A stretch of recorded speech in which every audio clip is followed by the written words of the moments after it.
एक इन सर्कल होता है, एक सरकम सर्कल होता है। वैसे तो ज्योमेट्री का पार्ट है, लेकिन यहाँ पे थोड़ा सा पढ़ लेते हैं। इन सर्कल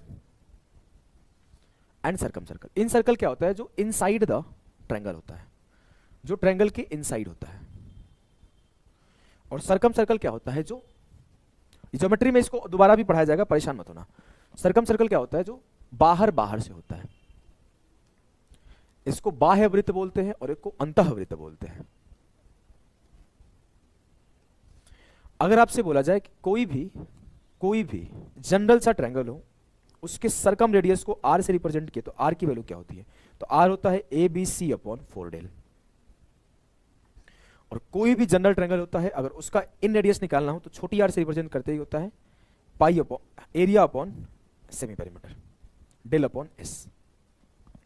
अगर अब यहां पर मुझे पता है कि ये जो ट्रायंगल है वो इक्विलेटरल ट्रायंगल है, तो यहां पे सारे साइड बराबर है, तो प्रूफ कर देंगे ए इंटू ए और एरिया क्या हो जाएगा? 4 into root 3/4 A square. A square से ए स्क्वायर खत्म, 4 से 4 खत्म, ए बटे रूट 3। यानी कि मैं ये बात बोल सकता हूं कि सरकम सर्कल का रेडियस क्या होता है? आर बराबर ए बाई रूट 3 होता है।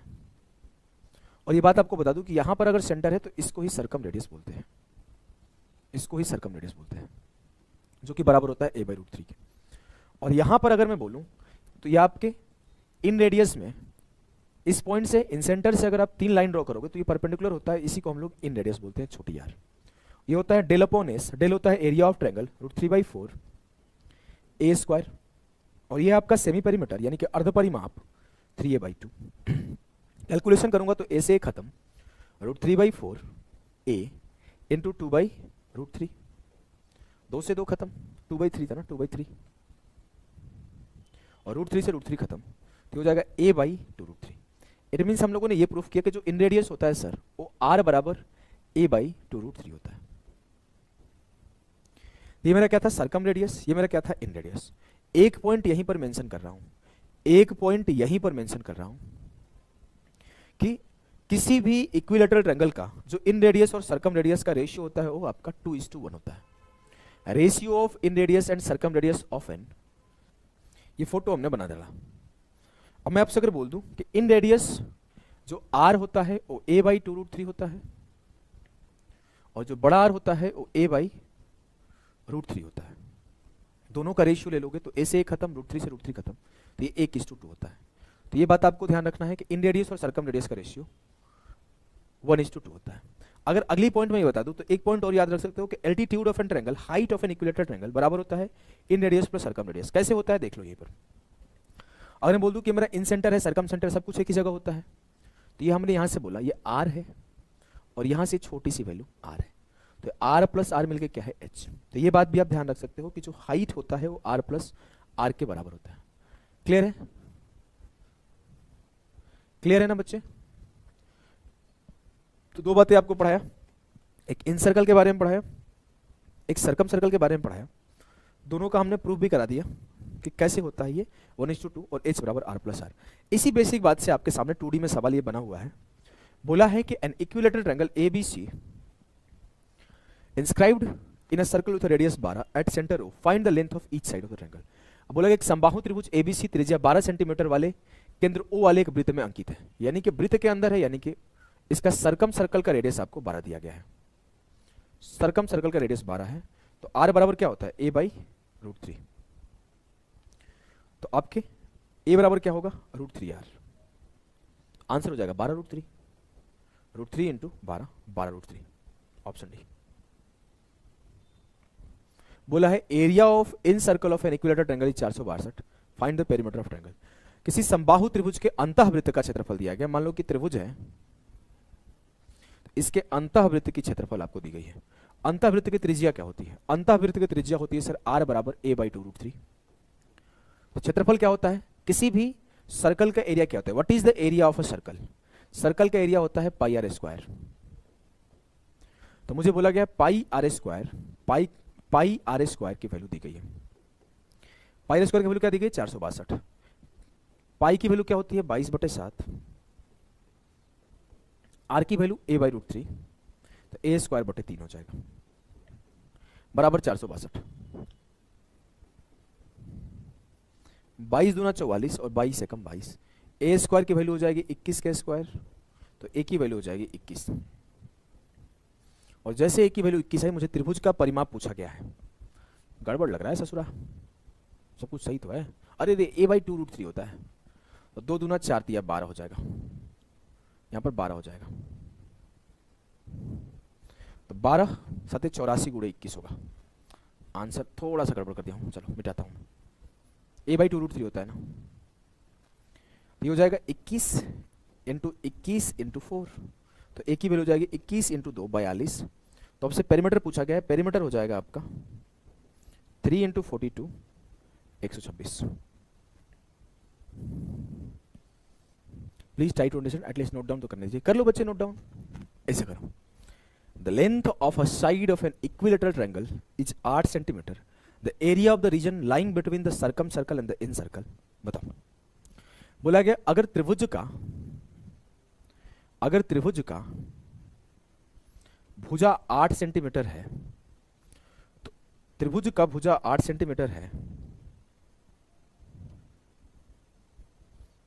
तो इन सर्कल और सर्कम सर्कल के बीच में जो सेक्शन बचता है उसका क्षेत्रफल क्या होगा। यानी कि मुझे ये पीला वाला पार्ट का एरिया पूछा है, ये इस पीला वाला पार्ट का एरिया पूछा है। एक कप चाय पिलाओगे भाई? तुम ही लेते हो, कहां किसी और को बुलाओगे? कैसे निकालूंगा? बड़े वाले का एरिया माइनस छोटे वाले का एरिया, तो मेरा इस सेक्शन का एरिया आ जाएगा, इस सेक्शन का एरिया आ जाएगा। तो बड़े वाले का एरिया क्या होगा? पहले बड़े वाले की रेडियस निकालो। तो बड़े वाले की रेडियस होगी r बराबर a बाई √3, छोटे वाले की रेडियस होगी r बराबर a बाई 2√3। तो मैं बोल सकता हूं कि अगर साइड 8 है तो r बराबर हो जाएगा पाई इंटू, अब बड़े वाले का एरिया क्या होगा? छायांकित भाग का एरिया निकालने के लिए, सैडेड रीजन का एरिया निकालने के लिए, सैडेड पार्ट का एरिया निकालने के लिए बड़े वाले का एरिया पाई बड़ा आर स्क्वायर माइनस पाई छोटा आर स्क्वायर। अब पाई की वैल्यू तो 22/7 है बच्चे, आर की वैल्यू 8/√3 का स्क्वायर, तो 64/3 माइनस 22/7, आर की वैल्यू 8 का स्क्वायर 64 यहाँ पे 2√3 होगा, तो 2 दूना 4 दिया 12 हो जाएगा। कैलकुलेशन को आसान बनाने के लिए कॉमन लेते हैं, तो कॉमन ले लो, देखो आसान हो जाएगा। 22/7 इंटू 64/3 कॉमन हो जाएगा, बचा क्या 1/4, तो 4 एकम 4 से 1 गया 3, तो 3/4 बच जाएगा। हमने क्या किया 64/3 कॉमन लिया, तो यहाँ 1 बचा और यहाँ 1/4 बचा, तो 4 एकम 4 से 1 गया 3/4 हो गया। 3 से 3 खत्म, 4 से काटा 16 चौके 64, 16 दूना 32 की 2, 16 दूना 32 और 3 35, 352/7, 7 5 35, 50 सही 2/7, ऑप्शन बी। ये सवाल है कि a goat is tied to a rope 10.5 metre long at one corner of a plot in the shape of an equilateral triangle, each side of which is 16 meter. Find the area of the part of the triangle that the goat will be able to graze. हमने ये बनाया triangle, goat is tied to a rope 10.5 meter long at one corner of a plot in the shape of an equilateral triangle. समबाहु त्रिभुज के आकार के plot के एक कोने में एक बकरी, इस बकरी को बांध दी है यहां पर। अब इसका भुजा 16 है, हमें क्या फर्क पड़ता? अब ये 10.5 के रेडियस पर बांध दिया गया, बकरी को ऐसे बांध दिया, तो बकरी मैक्सिमम इसे चल सकती है। अगर यहां से यहां तक उसका 10.5 का वो है, चाहे यहां से यहां तक 10.5 है, तो इतना ही चल सकती है। बोलोगे हाँ सर। मुझसे बोला गया find the area of the part of the triangle that the goat will be able to graze. थोड़ा सा आपको कंसेप्ट आना चाहिए, कल भी हमने टाल दिया था लेकिन आज बता ही देता हूं। एरिया ऑफ सेक्टर का कंसेप्ट आना चाहिए। एरिया ऑफ सेक्टर, जैसे हम लोग ये पढ़ते हैं कि कोई भी सर्कल है तो इसका एरिया क्या होता है? इसका एरिया होता है पाई आर स्क्वायर। लेकिन अब अगर मैं यहीं पे बता दूं कि सेक्टर इसका काट लिया जाए, यानी कि कोई एक सेक्शन बांट लिया जाए, ऐसे हो, या फिर फॉर एग्जांपल ऐसे हाफ सेमी सर्कल भी हो, तो इसके केस में एरिया ऑफ सेक्टर, इसको सेक्टर बोलते हैं। तो एरिया ऑफ सेक्टर क्या होता है? एरिया ऑफ सेक्टर क्या होता है? एरिया ऑफ सेक्टर होता है θ/360 degree into pi r square, θ/360 into pi r square.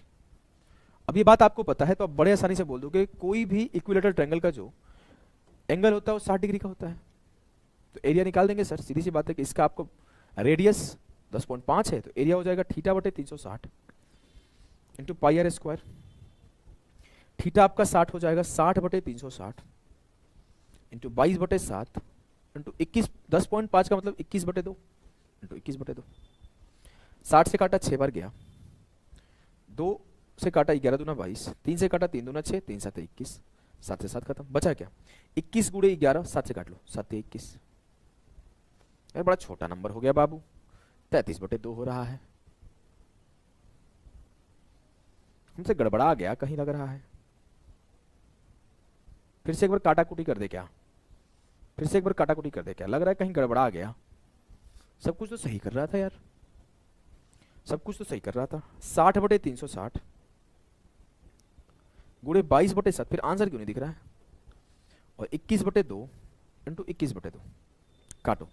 देखो 6 बार में गया, 7 छके 42, 2 बार में खत्म, खत्म हो गया ना 2 बार में। अब बचा क्या, 2 से काटा 11 दूना 22, 21 गुणे 11, 1 2 1 3 और 2/4, 4 5 20, 4 7 28, 57.75 सही है, ऑप्शन है। 7 को 2 बार काट दिया, हाँ गलती से 7 को 2 बार काट दिया था, तभी वो नंबर छोटा हो गया था। कोई बात नहीं, गलतियां तो इंसान से ही होती है ना। जीवन में आपको रिजिड नहीं होना है, जीवन में कभी कोई गलती कर दे तो उसको माफ करने सीखना है। ऐसा नहीं कि तुम कैसे गलती कर सकते हो। There is no one who is perfect, कोई यहाँ पे परफेक्ट नहीं है, और परफेक्ट होना संभव भी नहीं है। The circumference of a circle is equal to the perimeter of an equilateral triangle. If the radius of the circle is 84, then what will be the length of the each side of the equilateral triangle? बोला गया है कि circumference of a circle जो है वो बराबर है perimeter of equilateral triangle के। कोई भी सर्कल का circumference क्या होता है, कोई भी सर्कल का circumference या फिर इसे perimeter बोलो, ये 2πr होता है, 2πr होता है। बोला गया है the circumference of a circle is equal to the perimeter of an equilateral triangle. बड़े आसानी से बोलोगे सर्कमफेरेंस क्या होता है, 2πr, ये बराबर हो जाएगा साइड्स 3 into a के। बोला गया the radius of the circle is 84, then what will be the length of the each side of an equilateral triangle.